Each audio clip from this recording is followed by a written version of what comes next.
Hey Joe. Hey, room. Um, Simon sends his apologies and asked if I could attend on his behalf. Yeah, that's fine.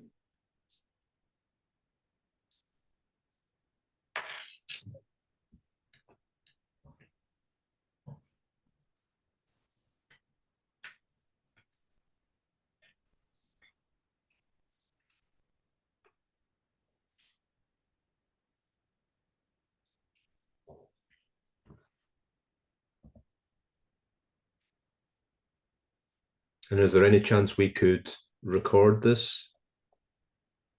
Oh, Sridhar's here. He'll be able to do that. It told me recording was on when I joined. So Yeah, that's also true. Yeah, Oh, me it too. is.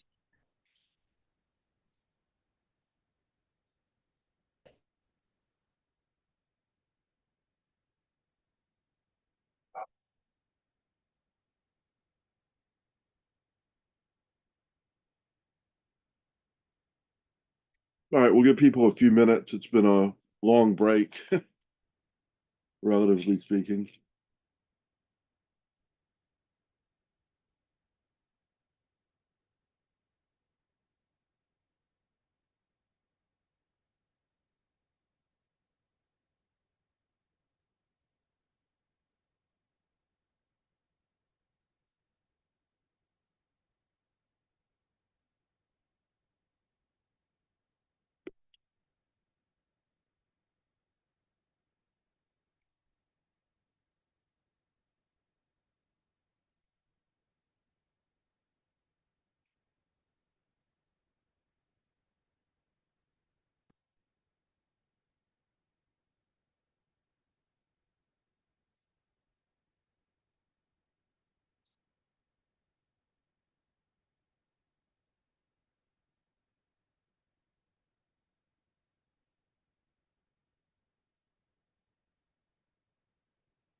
And welcome, Oguchi-san. We'll get you squared away. We'll get squared away here in just a couple of minutes, and then do you have slides that you want to share? Yeah. Hello, everyone. Nice to meet you. My name is Naoki Oguchi from FSAS Technologies. FSAS is a fully owned subsidiary of Fujitsu, and actually, Fujitsu has become a member of OPI. So today, I was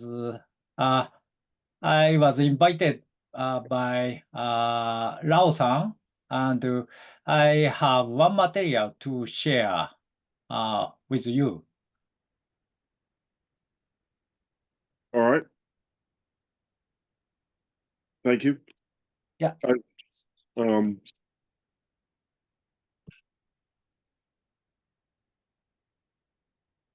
all right, so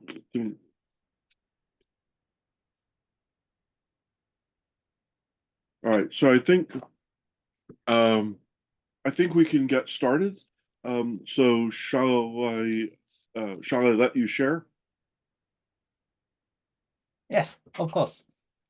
Okay. Let me stop share.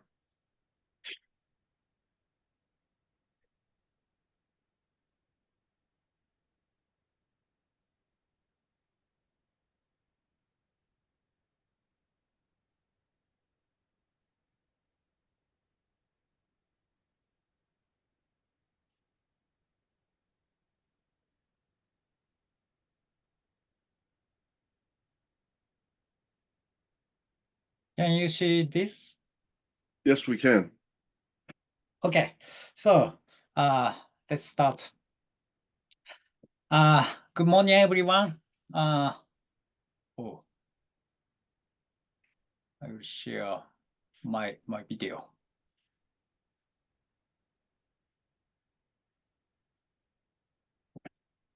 Hey, nice to meet you. Good morning, everyone. My name is Naoki Oguchi from Exos Technologies. Today, I will be discussing the challenges we are facing when combining composable disaggregated infrastructure with data processing unit, DPU.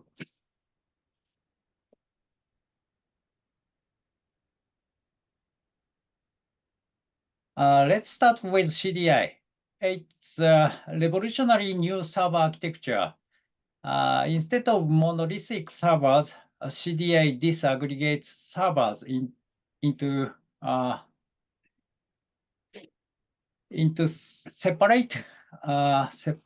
separate resource pools, CPUs, memory, GPUs, and network interface cards, allowing us to create custom-made servers on demand through software definition.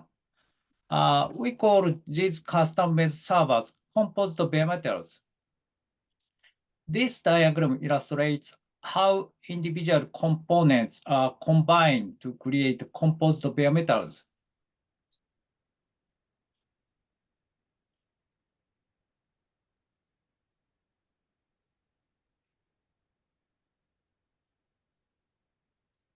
A key use case for this technology is our work on the ion proof of concept. This involves real-time AI analysis of video streams from remote security cameras. The CDI architecture is crucial here. It allows us to dynamically adjust the number of GPUs attached based on the number of video streams. This enables us to optimize performance while conserving power. For example, with 50 cameras, we might need 6 GPUs, but with only 10 cameras, we can reduce that to 2, significantly improving efficiency. As shown in this figure, CDI is thought to be a candidate of main architecture of ion data-centric infrastructure nodes.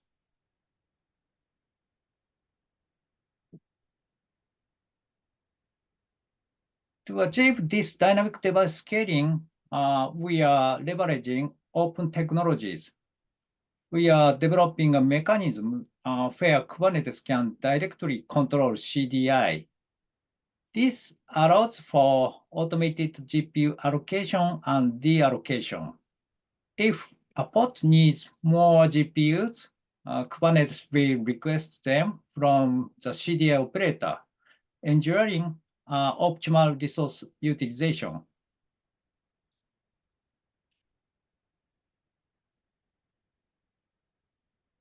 We firmly believe in open development.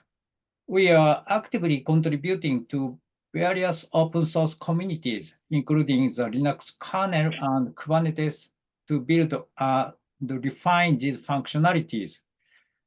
We believe this open approach is key to the widespread adoption of CDI architecture and the creation of sustainable and collaborative OSS ecosystem.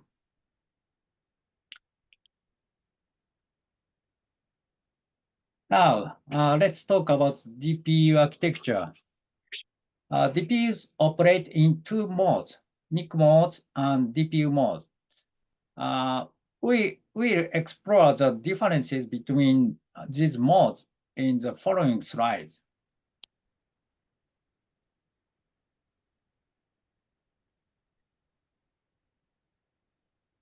When operating in DPU mode, hosts and DPUs are managed by separate Kubernetes clusters. Infrastructure cluster and tenant cluster. This separation presents unique challenges for resource management.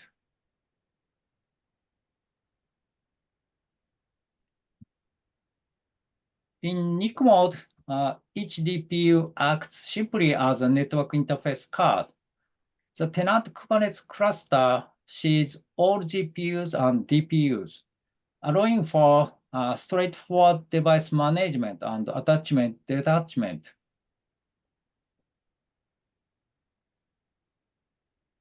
In contrast, DPU mode treats each DPU as a separate ARM-based host, creating a separate infrastructure Kubernetes cluster. The tenant cluster only sees the GPUs, requiring a more complex orchestration strategy.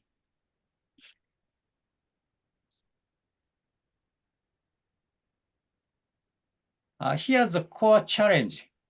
Currently, only the host Kubernetes cluster can control CDI.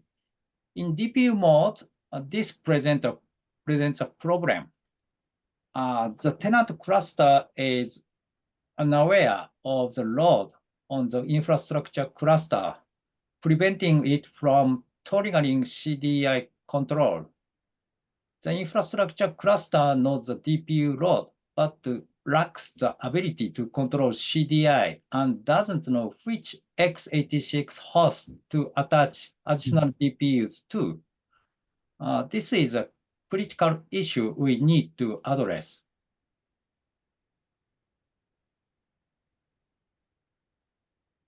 To solve this, we are considering using a multi-cluster management tool or creating a special pod to manage infrastructure-side device requests. We are actively seeking collaboration. So this is our challenge. Thank you. Are there any questions?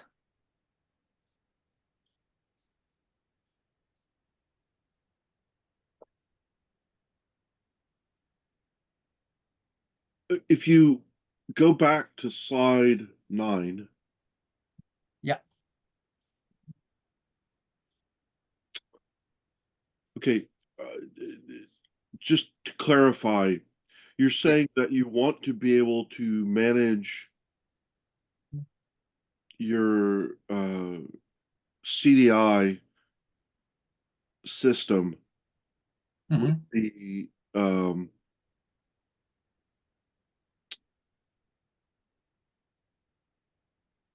the cluster infrastructure view, where Yes. CDI creation knows that the DPUs are separate entities with a certain attachment to servers, a certain topology with servers.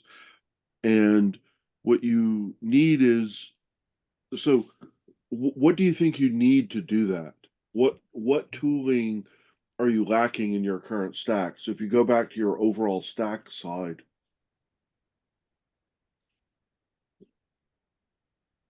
This slide? Well, this enumerates what the modes do. You have a control plane, like maybe slide 4 or 5. Let's maybe slide 5. Right. Okay, right. So you have a function. Okay, so you have an autoscaler scheduler. DRA is a digital write. Dynamic resource allocation. Okay. Yeah. So you have dynamic resource allocation. You have you basically have Linux kernel CXL, so that you can do dynamic PCI attachment like memory expansion. Yeah, that's right. You've got DPU IPU in there. DPU IPU has two aspects to it. One aspect is the DPU itself, and the software it runs. And that is basically directly managed just like you would manage any modules that go on the like you would manage the operating system in the Linux servers and so on. And then you have a fleet management aspect and how those other green boxes interact with the DPU. And I presume you're looking for thoughts and tools around how those other green boxes on that slide manage the DPU. because the functions on the DPU itself are, fairly straightforward from a provisioning point of view, because they're just another server. Now, if you need to know that it's this DPU on that server, again, that comes back to the other green boxes of how do you set up and put the right software in the right place. What am I missing? I'm trying to frame up and understand kind of what the one more level down a little bit on the ask, so that we can ask additional questions and think about what could be done here. Yeah, actually, in this figure, in DPU mode, Red Hat propose this architecture, and they propose to execute OpenShift or microshift on the processor on DPU. So in that case, there are two Kubernetes clusters. One is x86 host side OpenShift clusters, and the other is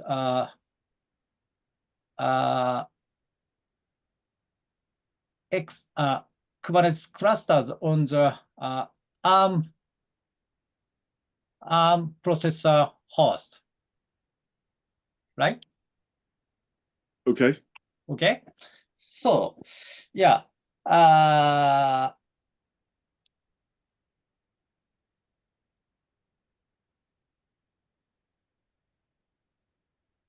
This is one proposal, dynamic device scaling.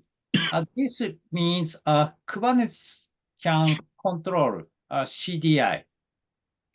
And if there are no available GPUs on the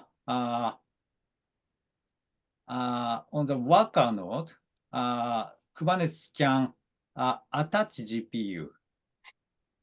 And so, in the same manner, Kubernetes can attach DPU to the worker node. Okay? Yeah. So Yeah. So you're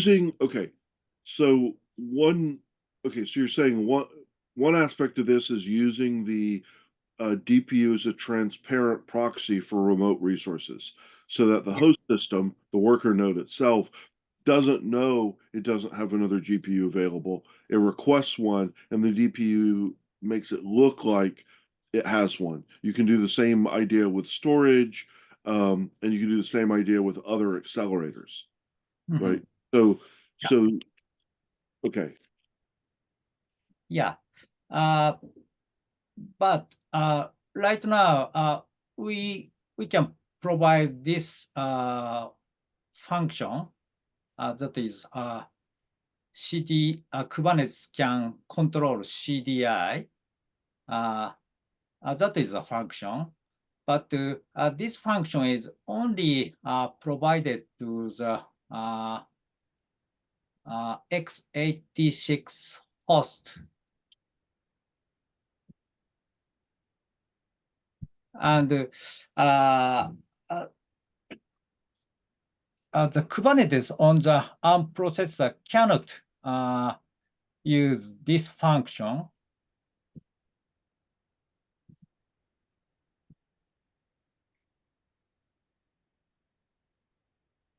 Why not? Because to do this, CDI uses PCI switch or CXL switch, and CDI operator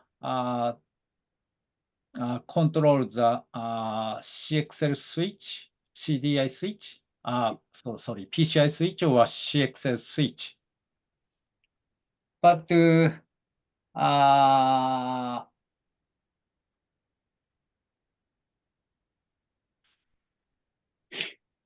right now, the ARM processor does not connect to this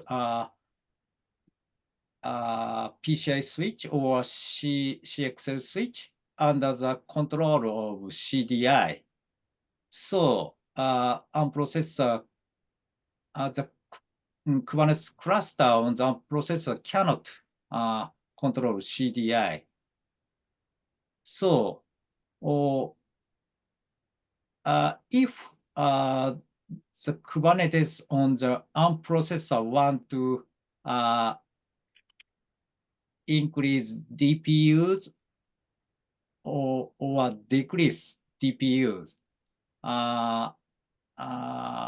right now it cannot, it doesn't have a method to control this CDI system.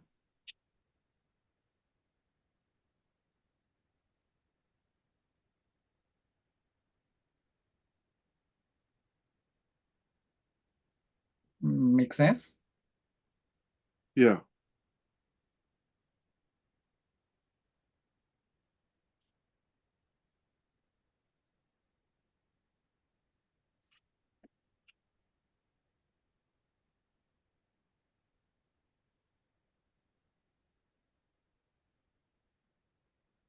Other questions?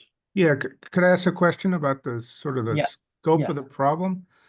So the resource pools here, CPUs, GPUs, memory, DPUs, is the pool limited to assets available on a single node? Or does the pool span many nodes?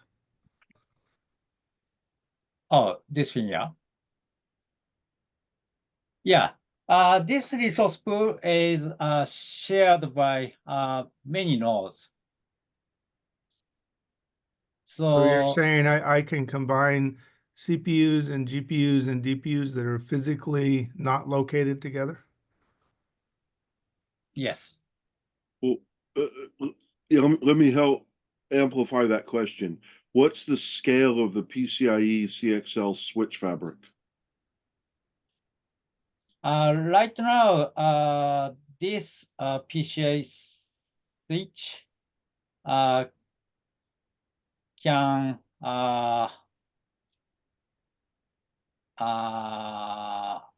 hundreds of PCI cards, and it must be in your rack right now. But in the future, we plan to expand this PCI switch to plural rack scale. So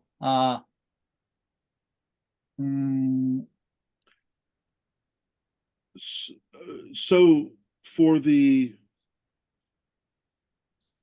ION use case, or the ION fabric spans all of Japan.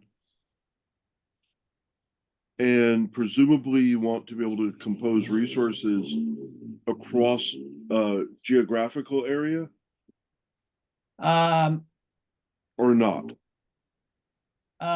It's possible. Okay, is it desirable? Yeah, see, this is the site. So ION APN all photonics network, hundreds of kilometers, right? And so is the composition across the whole system or just on the right-hand side where you have the ION DCI data center with CPUs and GPUs that you can allocate and reallocate, using the composition surface? Yeah, in this POC, we just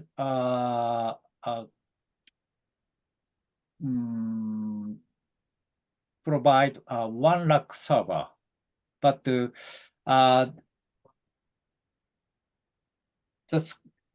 uh, the scope of ION, they include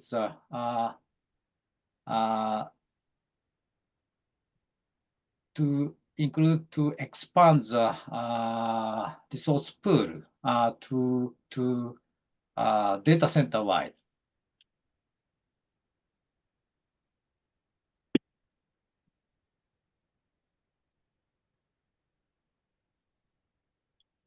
Okay. And Yeah. So- Of course, there is a limitation of PCIe specification. So it might happen timeout of PCI protocol. So there is some there needs some technical innovation to hide the Yeah, so latency. so you're implying that you're extending a PCIe or CXL fabric across the data center? Yeah, yeah. Why not use a network for that, like Ethernet? Actually, PCI or CXL is one of standards, so it's very useful, easy to use to compose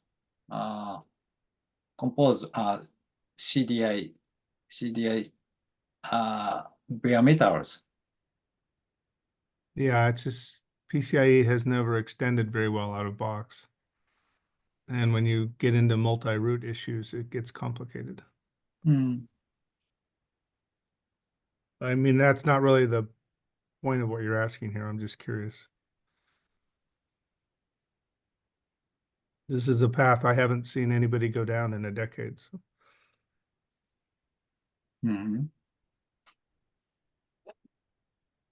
well, yeah, and then the role in that environment, the role of the DPU in the disaggregated system that's a PCI system, what do you want the DPU to actually do for you? To be a gateway to the rest of the network? So for example, the DPU would terminate the RDMA over APN and provide a gateway into whatever GPU or CPU or could be other accelerators? Or what's the role? Let's go back to the role of the DPU in this environment and what APIs and features you're looking for on the DPU. Because clearly you can treat the DPU like it's a separate server, just with special network processing capability. Code that into your composition manager and your open shift or equivalent and use the DPU. And OPI at least hasn't gone to try to ever go, hey, we're going to add these things to say OpenShift to make managing a cluster of DPUs better or more organized or anything. What we've said is here's the way a DPU behaves. Here's the use cases for a DPU. Here's software that would run on the DPU to configure it. So, provisioning, configuring, that sort of thing.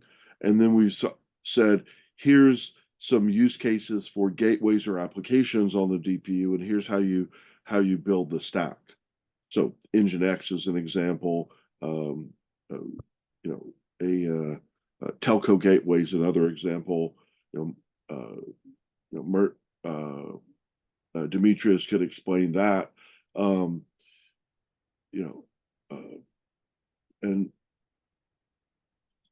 so what, for OPI perspective, I mean, this is all very interesting, and many of us have had projects touching on ideas like this and have looked at the companies that do PCI composable infrastructure on a limited domain, and many of us were involved in the evolution of CXL to, in principle, CXL3, where you have CXL fabrics that start to look like real network fabrics and behave that way, except no one's actually building those devices that anyone knows about publicly.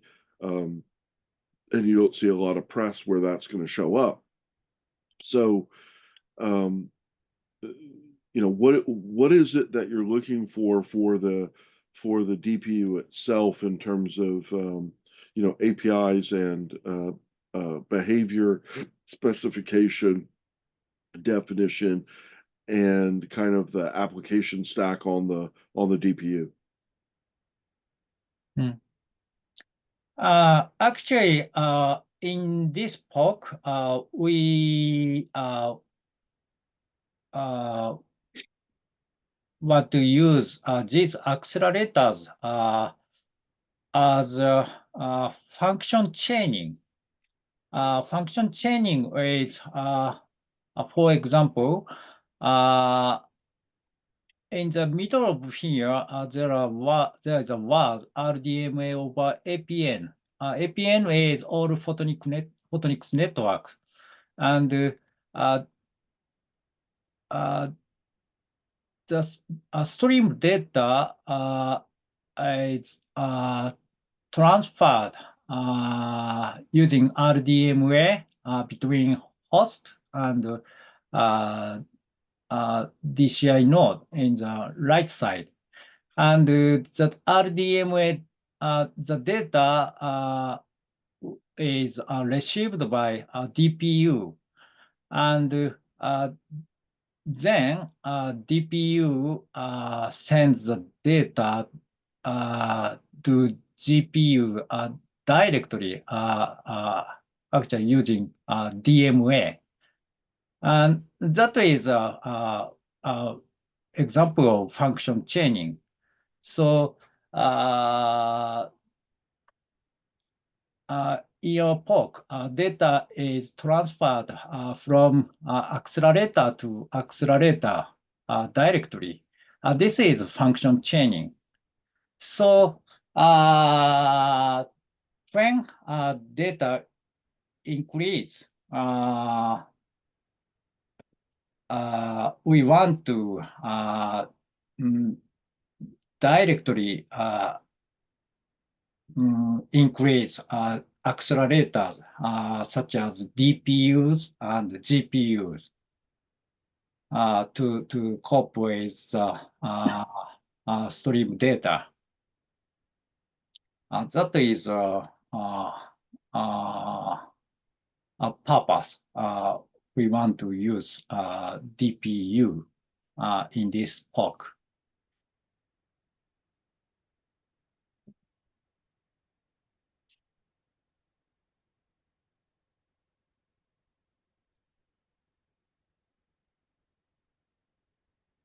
So sometimes we have to increase DPUs depending on the number of video stream.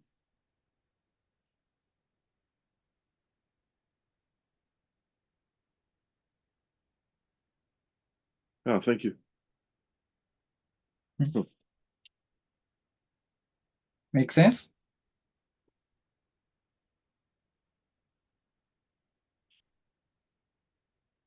Yeah. Other questions or thoughts from anyone? I find it real interesting though around, just the expanse there of using the RDMA over the APN, and it's, an exciting use case on essentially a flexible regional edge cloud to do AI processing. Mm-hmm. Mm-hmm.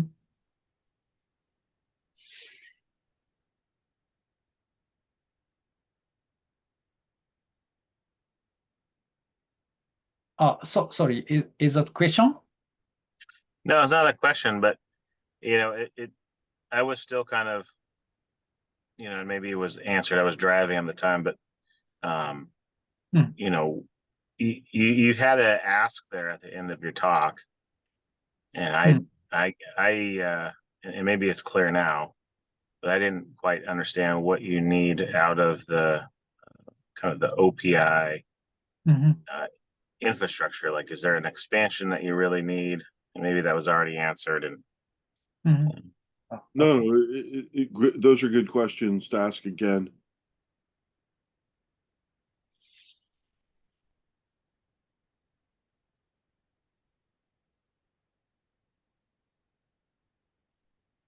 so that maybe is the question there. What more do you need from OPI to continue your POC? Uh, uh, yeah. Uh, yeah. Actually, I want to discuss with how to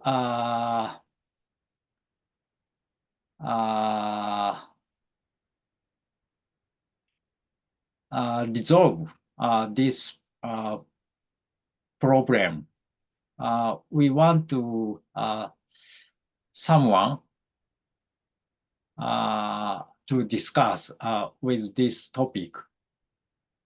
So, who is the best person to discuss?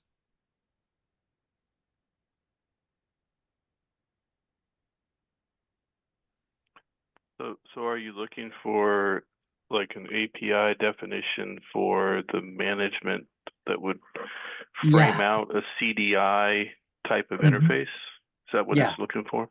Okay. Yeah.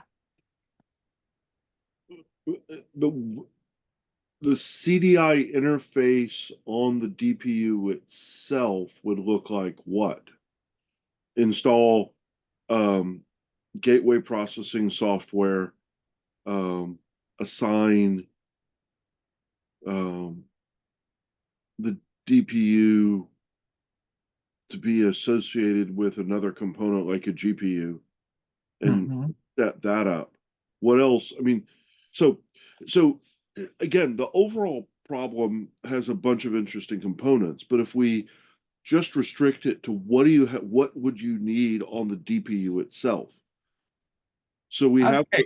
we Yeah. have lifecycle and provisioning pieces that in that we actually have that you could just use to know how to interact with the DPUs in a common way.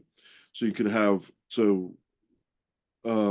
we know what what do you if you narrow your scope to just what you need on the DPU itself, because the overall problem of composability we don't directly address. We talk about that as being one of the use cases, but we haven't really ever thought that was in our scope for OPI definitions themselves.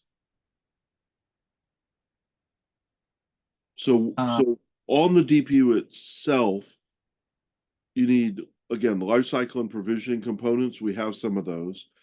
We have some gateway components. And again, if you had another one that you wanted to be open source, we could add it to our repositories. What else? Actually, I am very beginner in OPI community. So right now I'm really sorry, but I'm not sure I should define or what function I should propose. So Yeah. So do you have you looked at the GitHub repository? my Your team. uh right now, no. Okay. So I think the next step here would be to go take a look at what we do have, and everything's in the OPI GitHub, and you could come back and discuss with us which pieces you could use and which pieces you feel are missing from the point of view of the DPU itself. The notion that of an overall composition system is, again, not one we've taken on. Although people have talked about running, Kubernetes service on the DPU itself to be able to flexibly load and unload software for the ARM cores to run.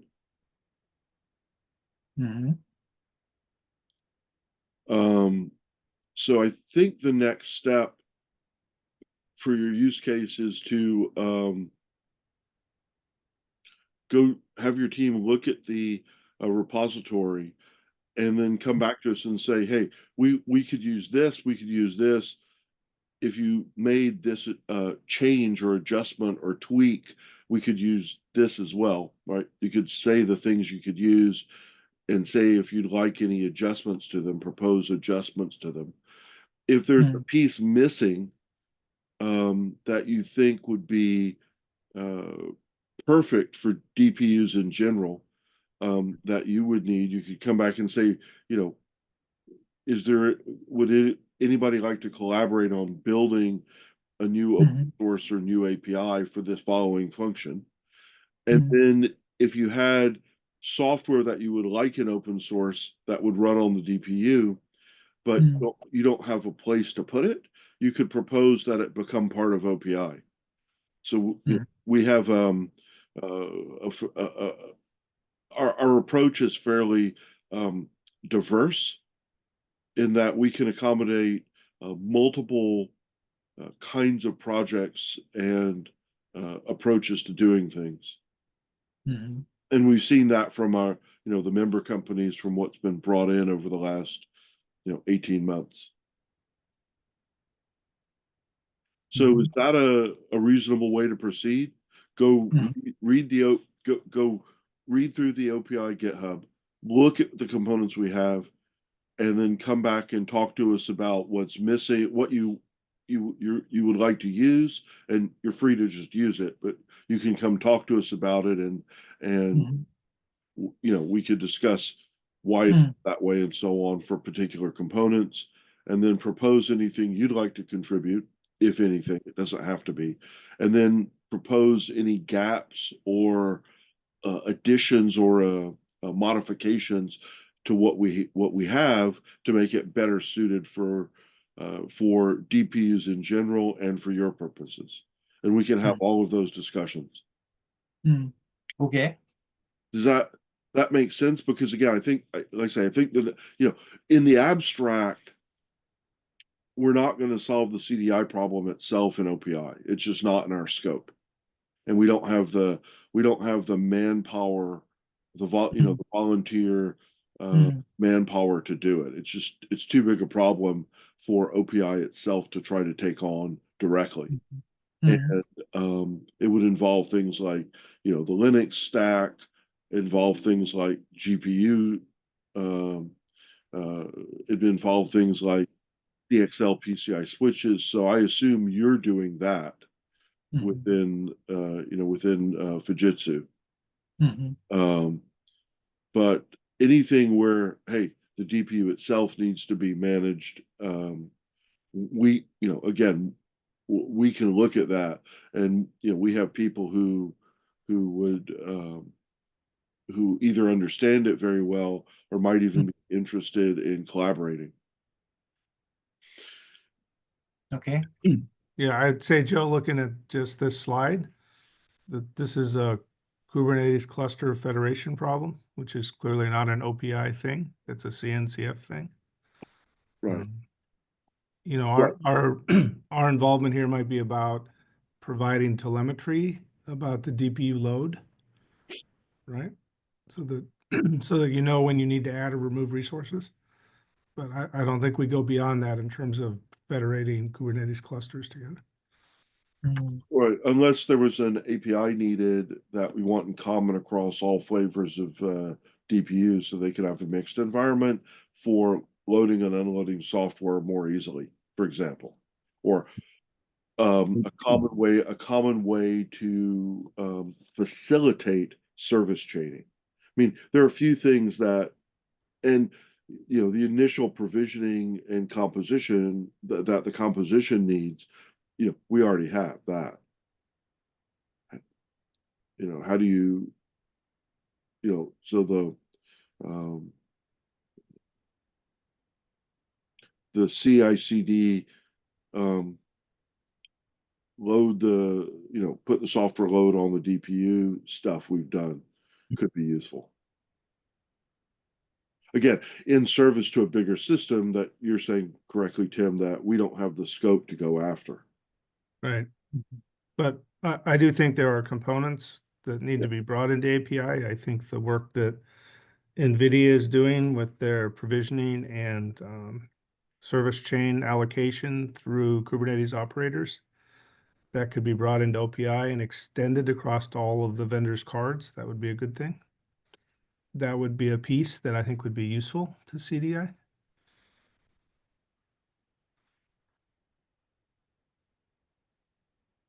Right.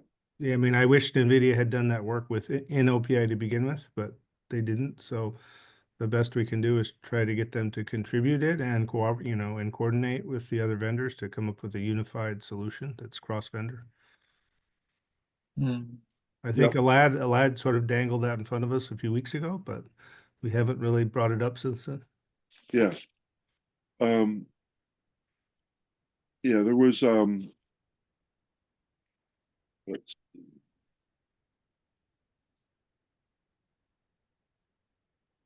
I mean, I've seen some of that material they have, and I don't know how much of it was NDA, so I don't really want to speak to it till I check my facts on that. But I'm limiting my comments here to what Alad already said in a previous TSC. That's correct. So, Oren, is there any update on the stuff Alad was telling us in the first part of November, about a month ago? Nothing that I'm aware of.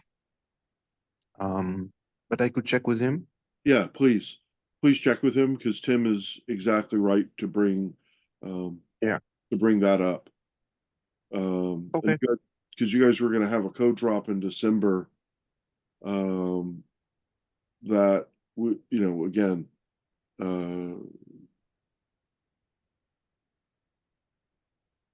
that we were supposed to take a look at.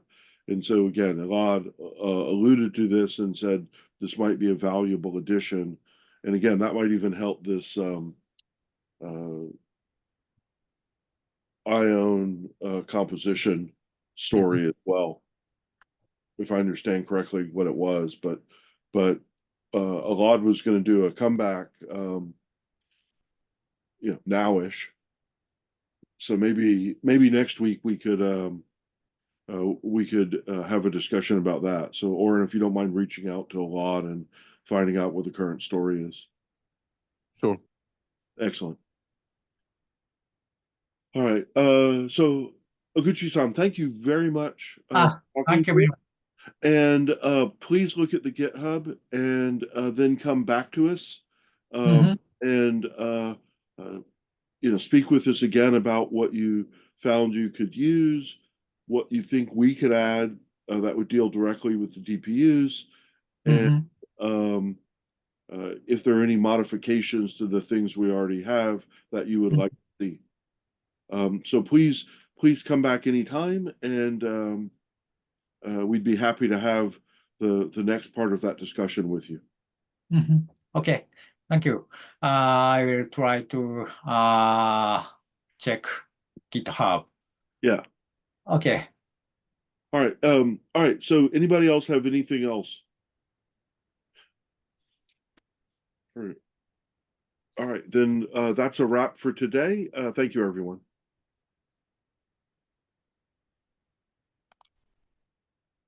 Thanks, bye.